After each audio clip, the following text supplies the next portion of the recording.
Knowledge Point Academy.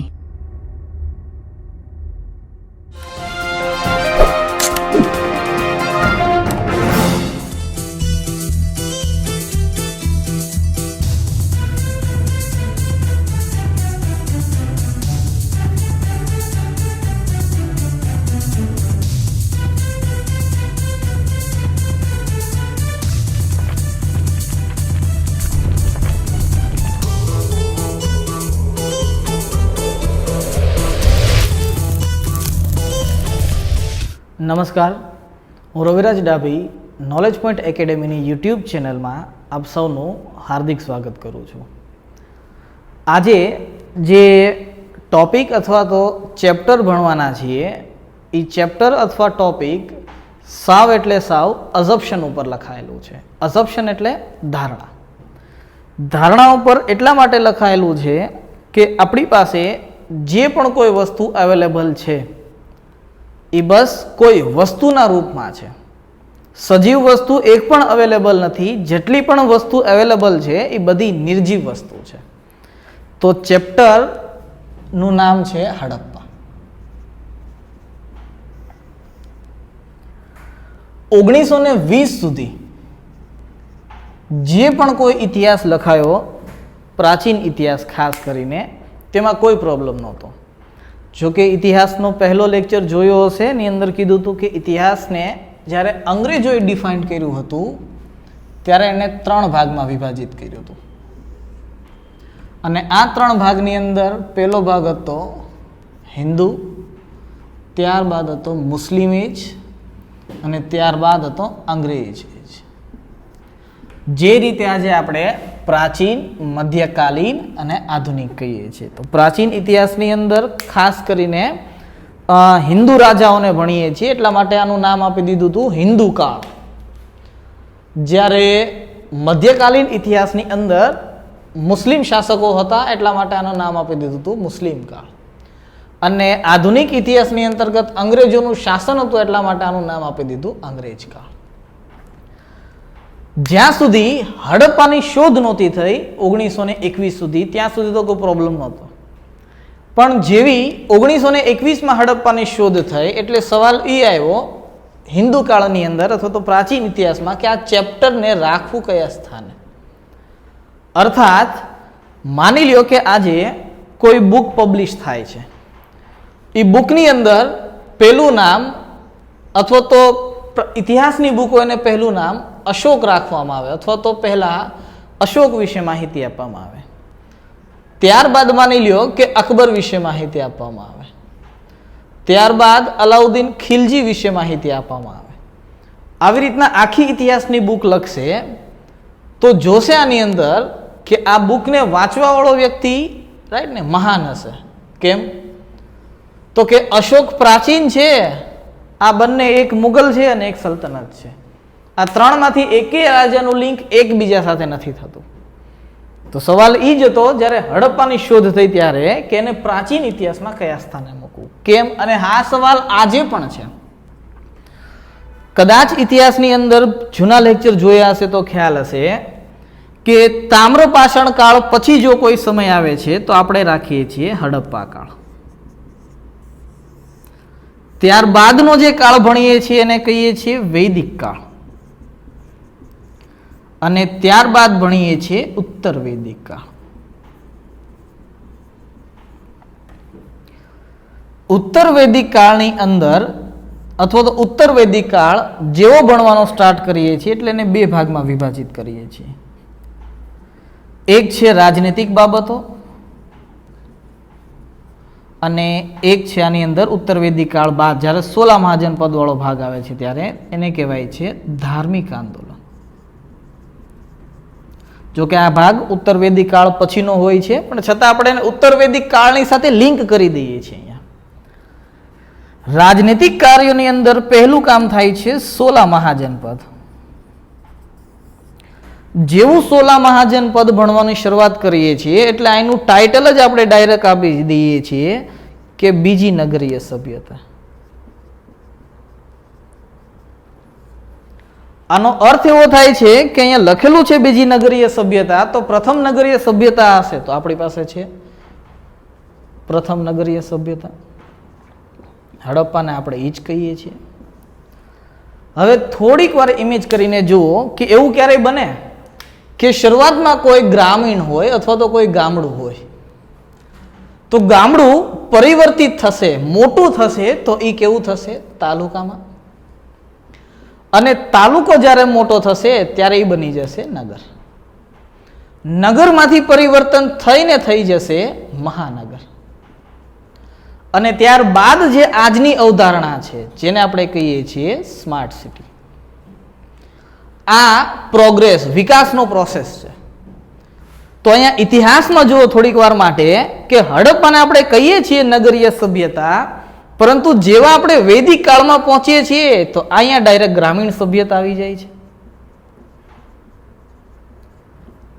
ત્યારબાદ ઉત્તર વૈદિક કાળ નગરીય સભ્યતા બનવા જઈ રહી છે. 16 મહાજનપદ આવતા આવતા આ 100% નગરીય સભ્યતા થઈ જાય છે. એટલા જ માટે એને મહાજન કહી દીધા, મોટા જન હતા 16 ઉત્તરી ભારતની રાજનીતિની અંતર્ગત. તો હજી પણ આ સવાલ છે કે એવું ક્યારેય ઇતિહાસમાં બનતું જ નથી કે પેલા નગરો એની ગામડાની અંદર પરિવર્તિત થઈ જાય. એટલા જ માટે તમે ઇતિહાસકાર રામશરણ શર્માની પુસ્તક વાંચજો, એની અંદર લખેલું છે લાસ્ટ ટાઇટલની અંદર 10મા ચેપ્ટરમાં કે હડપ્પા સભ્યતા વૈદિક સભ્યતા હતી કે નહીં, તો કે નહોતી. કેમ? તો કે આ ગ્રામીણ જીવન છે, આ નગરીય જીવન છે.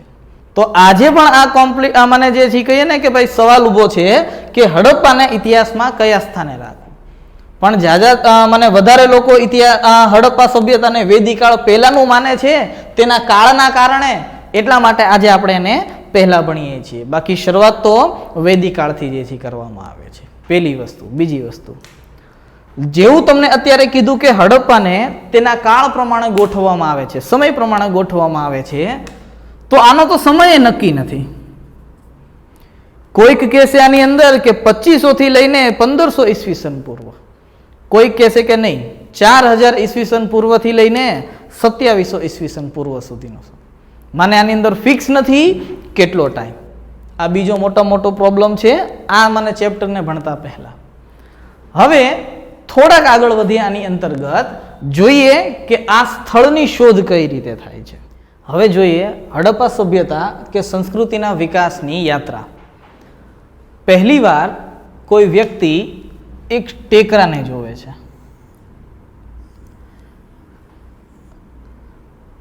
આ જ ટેકરાને હિન્દીમાં ક્યાંક લખેલું હશે, ટીલાને જોવે છે.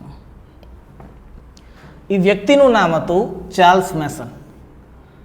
1826માં એ વ્યક્તિ પહેલીવાર આ ટેકરાને જોવે છે અને એના વિશે થોડી ઘણી માહિતી આપવાનો પ્રયત્ન કરે છે કે આ કોઈ સભ્યતા હોય એવું લાગે છે. પણ હા, સભ્યતાની વાત નહોતી કરી એને. બોલે કે અહીંયા કંઈક છે, શું છે એ ખ્યાલ નથી. પણ આ જ સમયે સમજો, કોઈ પણ વસ્તુનો વિકાસ અથવા તો કોઈ સભ્યતાનો વિકાસ એક સમાન રૂપથી જે છે એ તુરંત નથી થતો, એની અંદર ઘણો બધો સમય લાગે છે એક સભ્યતાને વિકસિત થવામાં. આજે આપણે જે ભારતીય સભ્યતા કહીએ છીએ તો આજે 2020માં અહીંયા સુધી પહોંચી છે. 2000ની સાલમાં અથવા તો 1900માં કે 1800માં આનું સ્વરૂપ કંઈક અલગ હશે. સમજો આ વસ્તુને. તો આ સભ્યતાનો વિકાસ અથવા તો આ ઉત્ખનનનો વિકાસ થવામાં પણ ઘણો ટાઈમ લાગશે. આપણને આટલી જ ખબર છે કે પહેલીવાર દયારામ સાહાનીએ હડપ્પા નામક સ્થળની શોધ કરી હતી 1921માં, પણ શરૂઆત થાય છે 1826માં. લગભગ આ સ્થળ સામે આવે છે એની પહેલા 100 વર્ષ પહેલા, લગભગ કહું છું. અહીંયા 26 છે, અહીંયા 21 છે, તો એટલો ડિફરન્સ છે આ બંનેની અંતર્ગત. તો પહેલીવાર ચાર્લ્સ મેનન જોવે છે એક ટેકરાને અને ટેકરાને જોઈને કંઈક લખે છે પોતાની પુસ્તકની અંદર. આ વ્યક્તિ જે છે એ અંગ્રેજ મને જે છે એ ફરવા માટે આવેલો હોય છે ભારત, તો એની પુસ્તકની અંદર આ વસ્તુ લખવાનો પ્રયત્ન કરે છે. પ્લસ આ જ સમયે મુલતાન અને લાહોર, તો લાહોર ઉપર હશે, મુલતાન નીચે હશે.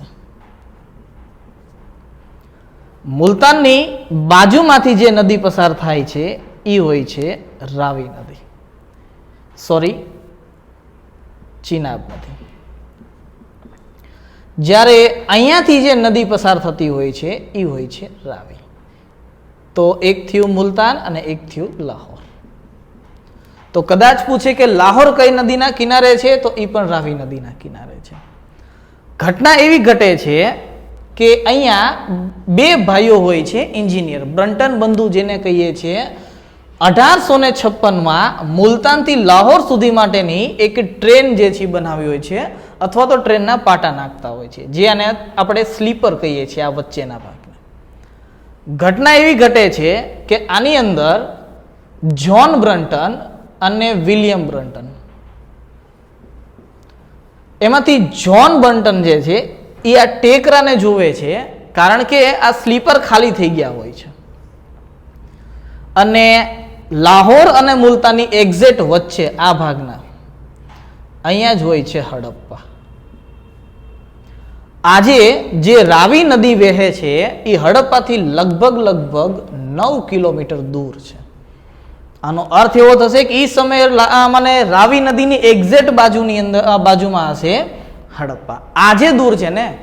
અને જિયોગ્રાફી જ્યારે ભણશો ત્યારે તમને ટીચર શીખવાડશે કે કોઈ પણ નદી ઘણા બધા વર્ષો બાદ પોતાના માર્ગની અંદર પરિવર્તન કરે છે. આ પ્રકૃતિનો નિયમ છે. તો હડપ્પા મુલતાન અને લાહોરની એક્ઝેક્ટ વચ્ચે છે. જો કે મુલતાનથી હડપ્પા જવાનો રસ્તો લગભગ 2 થી 3 કિલોમીટર થાય છે, મુલતાનથી હડપ્પા સુધી જવાનો રસ્તાની અંતર્ગત 9 કિલોમીટર દૂર છે. એની અંદરથી જ્હોન બ્રન્ટન જે છે એ આ હડપ્પા નામનો જે ટેકરો હોય છે ત્યાંથી ઘણી બધી પથ્થરની ઈંટો જે છે એ લઈ આવે છે અને આ રેલવેની અંદર યુઝ કરી નાખે છે. માને જે આ સ્લીપર બનાવવાના હોય છે એ આ ટેકરામાંથી કાઢેલી ઈંટના બનાવી દે છે. કોણ બનાવી દે છે? તો કે જ્હોન બ્રન્ટન. બીજું કાર્ય આ થયું. પેલું કાર્ય તો કે એક વ્યક્તિ ઉલ્લેખ કરે છે, બીજી વ્યક્તિ તો કે આનો ઉલ્લેખ કરેલી વસ્તુઓનો પ્રયોગ કરવાનો પ્રયત્ન કરે છે. આ વસ્તુ વાંચશે અથવા તો આ વસ્તુની જાણ કોઈ ત્રીજા વ્યક્તિને ખબર પડશે. એ છે એલેક્ઝાન્ડર કનિંઘમ. 1872માં એલેક્ઝાન્ડર કનિંઘમ આવશે અને આ ટીલાનું અવલોકન કરશે. આ સવાલ હતો કે પહેલી વાર હડપ્પાના ટીલાનું અવલોકન કોણે કર્યું હતું? તો એ એલેક્ઝાન્ડર કનિંઘમે કર્યું હતું 1872માં. જો કે 2 વાર કરે છે, એકવાર 1858માં કરે છે અને એકવાર 1872માં કરે છે. પણ હા, ફાઇનલી જવાબ 1872 જે આવે છે. જેવા કનિંઘમ આવે છે, અવલોકન કરે છે, થોડી ઘણી વસ્તુ પોતાની સાથે લઈ જાય છે. એની અંદર એક મોહર લઈ જાય છે. આ મોહરની અંદર ઓલો સિંગડાવાળો જે વ્યક્તિ બેઠેલો હોય છે તપસ્યા મુદ્રાની અંતર્ગત, આ ઈ જ મોહર હોય છે. જેવી મોહર લઈને આવે છે એલેક્ઝાન્ડર કનિંઘમ, એટલા માટે આને ભારતીય પુરાતત્વના જન્મદાતા કહેવામાં આવે છે. કારણ કે પહેલી વાર દરેક વસ્તુ એકઠી ભેગી કરવાનો પ્રયત્ન કરે છે એલેક્ઝાન્ડર કનિંઘમ. આ ત્રીજી પ્રોસેસ થાય છે હડપ્પા નગરની શોધની અંતર્ગત. ત્યારબાદ તો કે લોર્ડ કર્ઝન આવે છે. બંગાળના ભાગલા 1905માં થાય છે. 1905ની અંતર્ગત જ પહેલી વાર ભારતીય પુરાતત્વ જે છે આર્કિયોલોજીની સ્થાપના કરે છે. પણ હા, એ બનીને તૈયાર થાય છે 1906માં. કદાચ પૂછે કે ભારતીય પુરાતત્વની સ્થાપના ક્યારે થઈ હતી? તો એ થઈ હતી 1906ની અંતર્ગત. જન્મદાતા કોને કહેવામાં આવે છે? તો કે કનિંઘમને. પરંતુ સ્થાપના કોણ કરે છે આની અંદર? Lord Curzon. અર્થાત હવે ભારતીય પુરાતત્વને એક અધિકારિક રૂપ આપી દેવામાં આવ્યું પહેલી વાર 1906ની અંતર્ગત જે છે. અર્થાત કનિંઘમ અથવા તો એની પહેલાના વ્યક્તિ અથવા તો કનિંઘમ પછીના વ્યક્તિ, જે પણ કોઈ વ્યક્તિ જશે અહીંનું અવલોકન કરશે, ત્યાંથી જે પણ કોઈ વસ્તુ લાવવામાં આવશે, હવે અહીંયા જગ્યા અથવા તો આ સ્થાને રાખી દેવામાં આવશે, જ્યાં ઓફિશિયલ હેડક્વાર્ટર હતું ત્યાં. હવે શું થશે આની અંતર્ગત? તો કે એક JF ફ્લિટ નામના વ્યક્તિ હોય, પત્રકાર હોય, એક સોસાયટી છે, નામ છે રોયલ એશિયાટિક સોસાયટી. આ સોસાયટી એક પત્રિકા બહાર પાડે છે અને ઈ પત્રિકા બહાર પાડી હોય છે JF ફ્લિટે. ક્યારે બહાર પાડેલી હોય છે? તો કે 1912ની અંતર્ગત. અત્યાર સુધી ભારતીય પુરાતત્વની અંદર જે પણ કોઈ વસ્તુ મળેલી હોય આ ટીલાની અંતર્ગત, જેનું અવલોકન કનિંઘમ દ્વારા કરવામાં આવ્યું હતું પહેલી વાર. જે પણ કોઈ વસ્તુ મળે છે એના નામની એક પત્રિકા બહાર પાડે છે અને એ પત્રિકાની અંતર્ગત જે પણ કોઈ વસ્તુ અહીંયાથી મળેલી છે આ ટેકરાની અંતર્ગત, ત્યારબાદ એ પત્રિકાની અંદર છાપવાનો પ્રયત્ન કરે છે. જેવો છાપવાનો પ્રયત્ન કરે છે, સમજો પત્રિકા બનાવી દીધી, લોકો સુધી પહોંચવાનો પ્રયત્ન કર્યો પહેલી વાર કે આ ટેકરાની પાસે અથવા તો આ ટેકરાની અંદર કંઈક છે, શું છે એ કોઈને ખ્યાલ નથી. જેવી આ ઘટના ઘટશે ત્યારબાદ જે પણ કોઈ જિજ્ઞાસા વૃત્તિ હશે એ લોકો આગળ આવવાનો પ્રયત્ન કરશે. ઘટના એવી ઘટે છે કે 1921ની અંદર ભારતીય પુરાતત્વના ડાયરેક્ટર હતા, એનું નામ હતું જ્હોન માર્શલ. જ્હોન માર્શલ પાસે એક વ્યક્તિ આવે છે, દયારામ સાહાની, પહેલી વાર પરમિશન માગે છે, બોલે કે આ ટેકરાનું ઉત્ખનન કરવા દે. એટલા માટે આપણે ભણીએ છીએ કે 1921માં પહેલી વાર દયારામ સાહાનીએ હડપ્પાનું અથવા તો હડપ્પા નામના સ્થળના શોધનું ઉત્ખનન કરવાનો પ્રયત્ન કર્યો હતો. આ પહેલી મોટી વસ્તુ હતી જે 1826થી શરૂ થાય છે અને 1921 સુધી ચાલે છે. 1921 બાદ જો કે વર્તમાનની અંદર તો 1800 કરતાં પણ વધારે સ્થળ મળી આવેલા છે, પણ હા, આ પહેલું સ્થળ હતું. હવે જોઈએ હડપ્પાનું નામ હડપ્પા કેમ છે અથવા તો સિંધુ સભ્યતા કેમ છે, બીજું કેમ નથી એમ જોઈએ આની અંદર આગળ. હવે જોઈએ હડપ્પા સભ્યતા અથવા તો સિંધુ સભ્યતાનું નામકરણ. પહેલી વાત કે જ્યારે પ્રાચીન અને મધ્યકાલીન ઇતિહાસ ભણીએ છીએ ત્યારે કોઈ પણ ચેપ્ટરનું નામ કાં તો વંશ ઉપરથી હશે અથવા તો તે રાજા ઉપરથી હશે. આની અંદર કોઈ વંશ નથી, કોઈ રાજા નથી. તો પહેલો સવાલ કે નામ શેના ઉપરથી રાખવું? તો અહીંયા પહેલું નામ તો કે જે સ્થળ મળ્યું છે, જે પહેલું સ્થળ મળ્યું છે તેના નામ ઉપરથી, હડપ્પા. અહીંયાથી કદાચ સવાલ પૂછવો હોય તો એ પૂછી શકે છે કે સિંધુ સભ્યતામાં શોધાયેલું પ્રથમ સ્થળ કયું હતું? તો જોઈ લો, તમારી સામે જ પહેલું નામ છે હડપ્પા સભ્યતા અથવા તો હડપ્પા સ્થળ. જેવું હડપ્પા અથવા તો હડપ્પા સભ્યતા કહીએ છીએ એટલે આ પહેલું સ્થળ થઈ જશે જે સિંધુ સભ્યતાની અંતર્ગત શોધાયેલું હશે. બીજી વસ્તુ, બીજું નામ આનું આપણે ભણીએ છીએ અથવા તો વાંચીએ છીએ, નામ છે સિંધુ સભ્યતા. કારણ તો ભારતની ઉત્તર પશ્ચિમનો જે ભાગ છે તેની અંદર 5 નદી અને +2 નદી,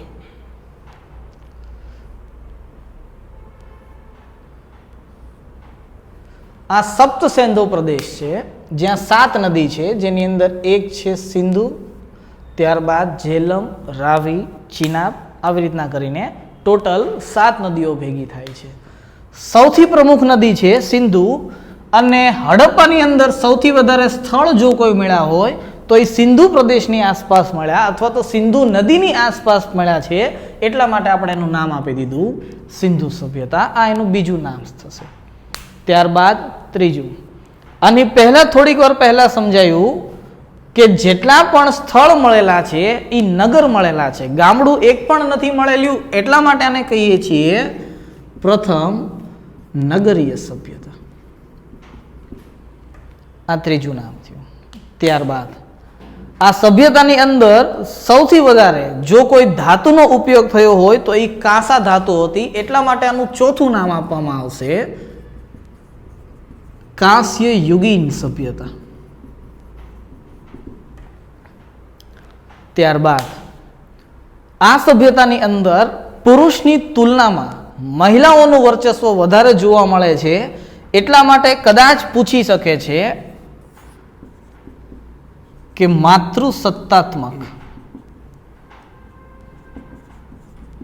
સભ્યતા કોને કહેવામાં આવે છે?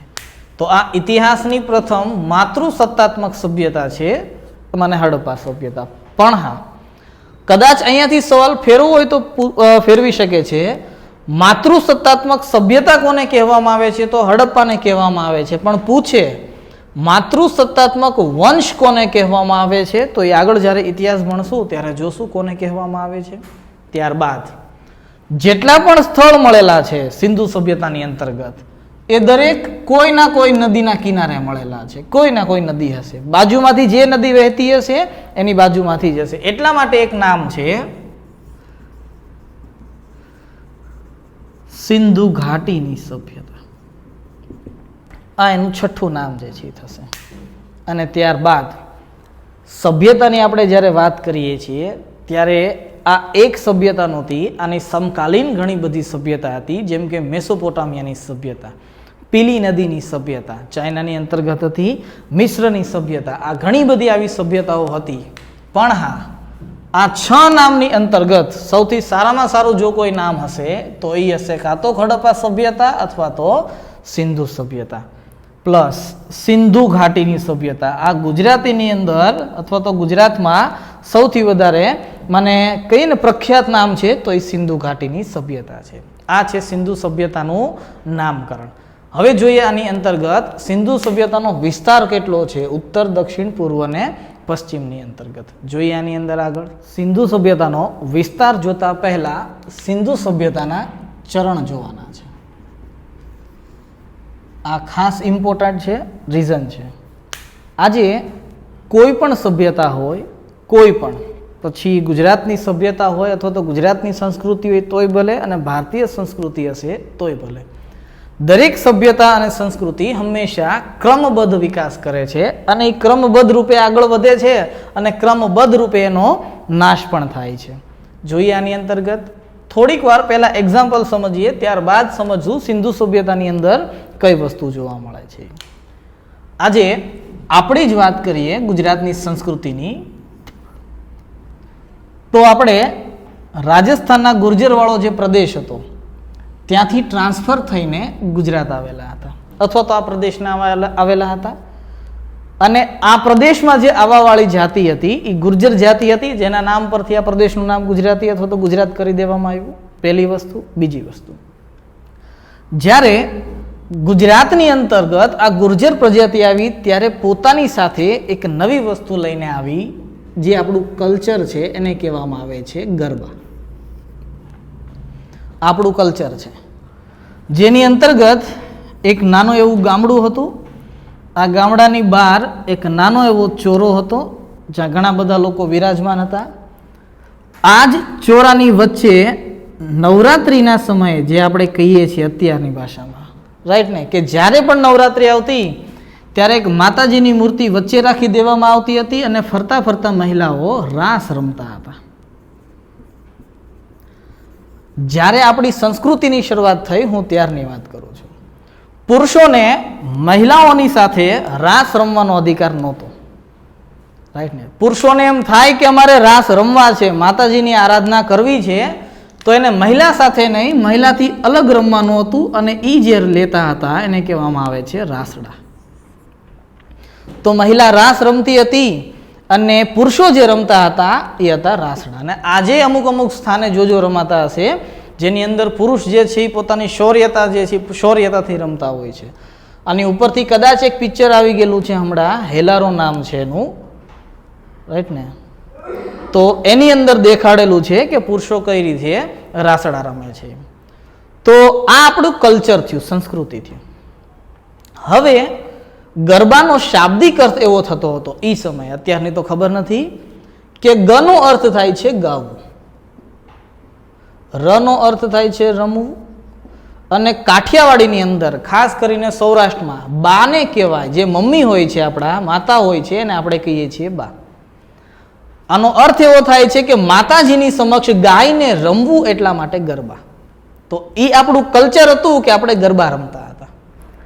હવે આ સંસ્કૃતિ જ્યારે શરૂઆત થઈ ત્યારે તો વાંધો નહીં, સ્ટેબલ હતી, પછી એની અંદર પરિવર્તન આવશે.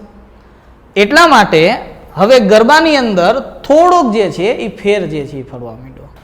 રાસ તો રમતા જ હતા, પરિવર્તન એ આવ્યું કે હવે દાંડિયા રાસ રમવા લાગ્યા હતા આપણે. આ આપણી સંસ્કૃતિની અંદર પરિવર્તન આવ્યું. શરૂઆતના લોકો રાસ રમતા હતા, હવે લોકો શું રમવા માંડ્યા તો કે દાંડિયા રાસ રમવા માંડ્યા. જોઈ લ્યો, એક સંસ્કૃતિની શરૂઆત થાય છે, એ ધીરે ધીરે આગળ વધે છે, એની અંદર પરિવર્તન આવે છે. પણ એક સમય એવો આવશે જ્યારે એ સંસ્કૃતિ સ્ટેબલ થઈ જશે, રાઈટ ને. અને આ જે ભાગ હશે અથવા તો આ જે સંસ્કૃતિનો પાર્ટ હશે એ એનો વિકસિત પાર્ટ હશે.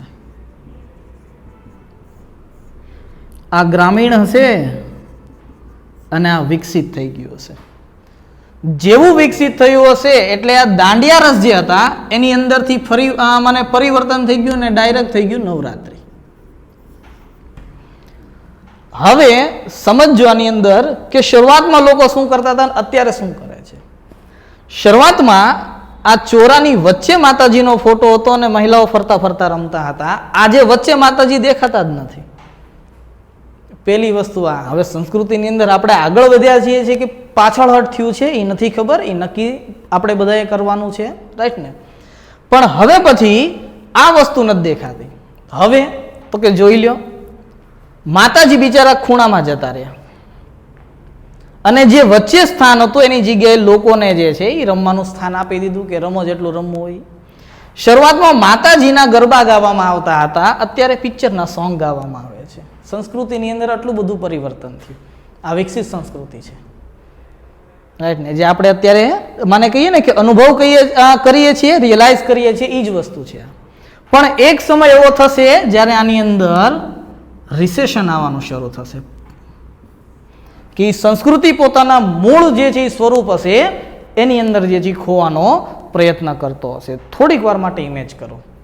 આજે ગુજરાતના જે નવા છોકરાઓ છે, રાઈટ ને, એ ખાસ કરીને એક વસ્તુ કહે છે કે ગુજરાતનો દરિયા કિનારો કેટલા કિલોમીટર છે. તો હવે તો 10માનો છોકરો એવું કહે છે કે 1600 કિલોમીટર છે. અને ભારતનો સૌથી મોટો દરિયા કિનારો ધરાવતું રાજ્ય કયું છે તો કે ગુજરાત રાજ્ય છે. આનો અર્થ સમજજો.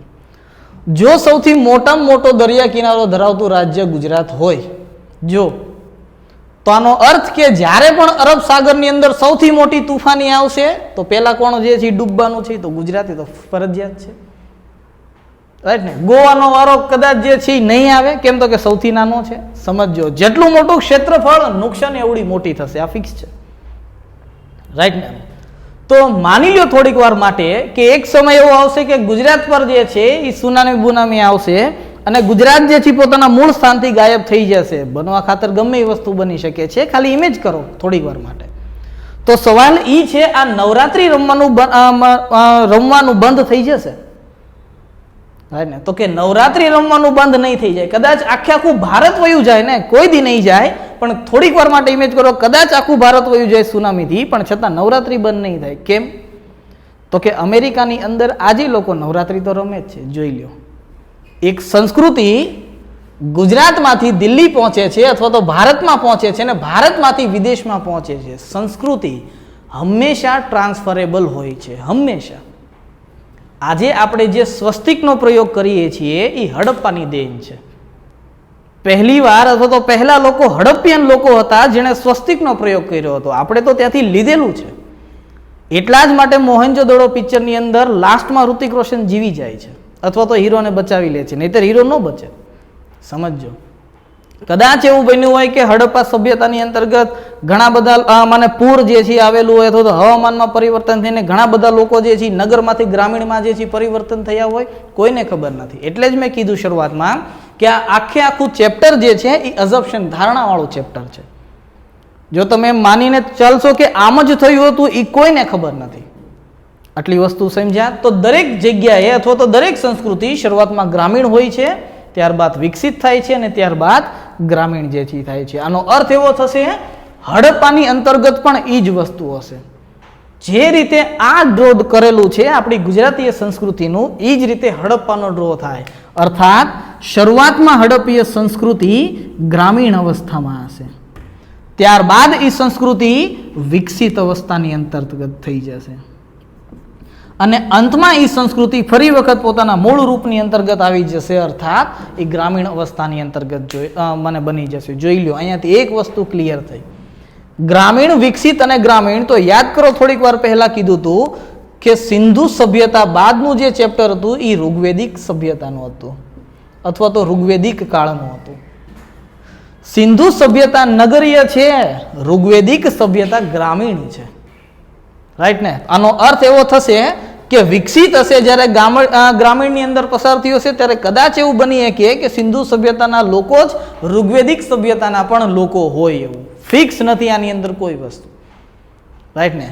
આ છે સિંધુ સભ્યતાનું ચરણ કે જે શરૂઆતમાં ગ્રામીણ હશે, જેને પ્રાક હડપ્પા કહેવાય, ત્યારબાદ વિકસિત હડપ્પા હશે અને ત્યારબાદ લાસ્ટમાં હશે ઉત્તર હડપ્પા, જેને હડપ્પાની સભ્યતાનો અંત જે છે થશે. આનો આખાનો ટાઈમ ટેબલ અથવા તો ટાઈમ પીરિયડ જે છે એ 3500 થી લઈને